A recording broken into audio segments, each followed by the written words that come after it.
আগামী 7 দিনের মধ্যে এই 20 জন সাংসদদের বক্তব্য জানতে চেয়েছে লোকসভা স্পিকার। এখনো এনসিপিআই সাংসদ হিসাবে তারা 20 জন স্বীকৃতি পাননি। এনসিপিআইতে যোগদানকারী সদস্যদের সাংসদ পদ খারিজ করে দেওয়া হোক। কোথাও গিয়ে অমিত শাহ নরেন্দ্র মোদী বুঝতে পারছেন যে 29-এ মনে আর চেয়ার ধরে রাখতে পারবে না।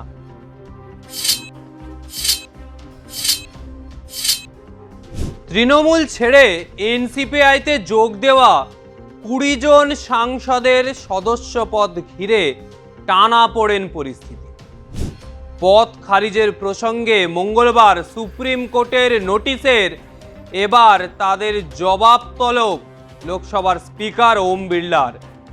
তাদের পদ খারিজের পিটিশনের ভিত্তিতে জবাবদিহি করতে হবে 20 জন সাংসদকে 7 দিনের মধ্যে। আগামী 7 দিনের মধ্যে এই 20 জন সাংসদদের বক্তব্য জানতে চেয়েছে লোকসভা স্পিকার। 26-এর ভোটে দলের ভরাডুবির পরই সদল বলে তৃণমূল ছেড়েছিলেন অধিকাংশ সাংসদরা। ক্ষমতার লোভ, সে ক্ষমতার লোভ তো দরকার। Nationalist citizens party of India বা এনসিপিআইতে যোগ দিয়ে তারা এনডিএ সরকারকে সমর্থনের কথা জানান। সেই মতো সংসদে সুদীপ বন্দ্যোপাধ্যায়, কাকলি ঘোষ দস্তিদার, শতাব্দী রায়দের আসন অদল বদল হয়, কিন্তু এখনো এনসিপিআই সাংসদ হিসাবে তারা 20 জন স্বীকৃতি পাননি। এই অবস্থায় বাদল অধিবেশন চলাকালীন কালীঘাট তৃণমূলের লোকসভার দলনেতা অভিষেক বন্দ্যোপাধ্যায় শীর্ষ আদালতে আবেদন জানিয়েছিলেন এনসিপিআইতে যোগদানকারী সদস্যদের সাংসদ পদ খারিজ করে দেওয়া হোক। এ নিয়ে তিনি লোকসভা স্পিকার ওম বিড়লাকেও চিঠি লিখেছিলেন। একদম ঠিক, সাধারণ মানুষ তৃণমূলকে ভোট দিয়েছে আর তৃণমূলের ভোটে জিতে বিজেপিকে সমর্থন করবে। মঙ্গলবার সেই মামলায় সুপ্রিম কোর্ট সব পক্ষকে নোটিশ জারি করলো।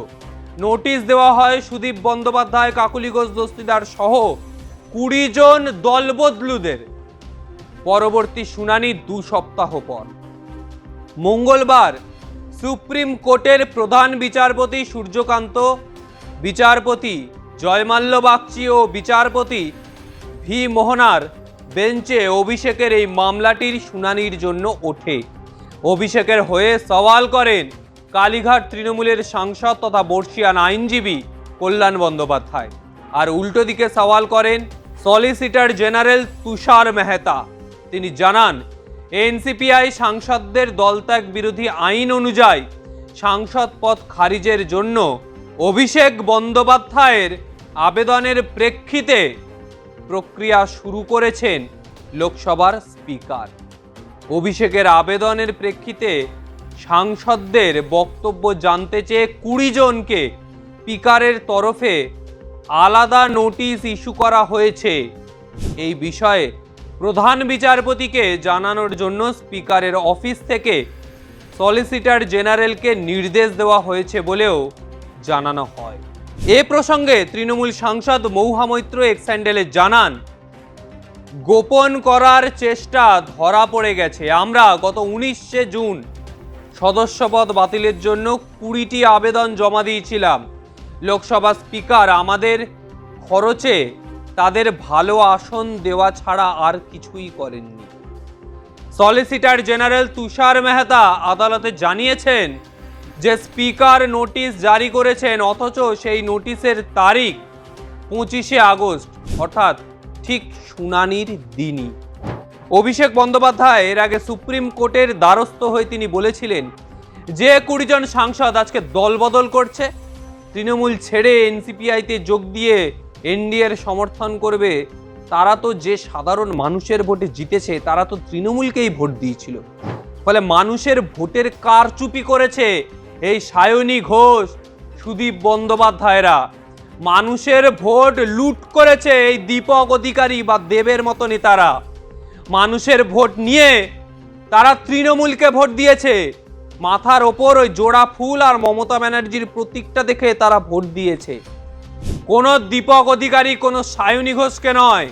আজকে যদি সেই ক্ষমতা থাকে, হুমায়ুন কবিরের মতো নিজের রাজনৈতিক দল তৈরি করে নিজের পরিচিতি তৈরি করুক এরা। তৃণমূলের টিকিটে জিতে অন্য রাজনৈতিক দলের ছাতার তলায় এসে সমর্থন করছি, এইসব নোংরা রাজনীতি এখন বাংলায় চলছে। ফলে আগামী সময়ের আন্দোলন, আগামী সময়ের জাতীয় রাজনীতি যে কিভাবে চলবে সে আর বোঝার অপেক্ষা থাকছে না। বিরোধী জোট থেকে আস্তে আস্তে ভাঙনধরি এনসিপিআই, এনডিএ সব এক হয়ে যাচ্ছে, মিলেমিশে একাকার সব।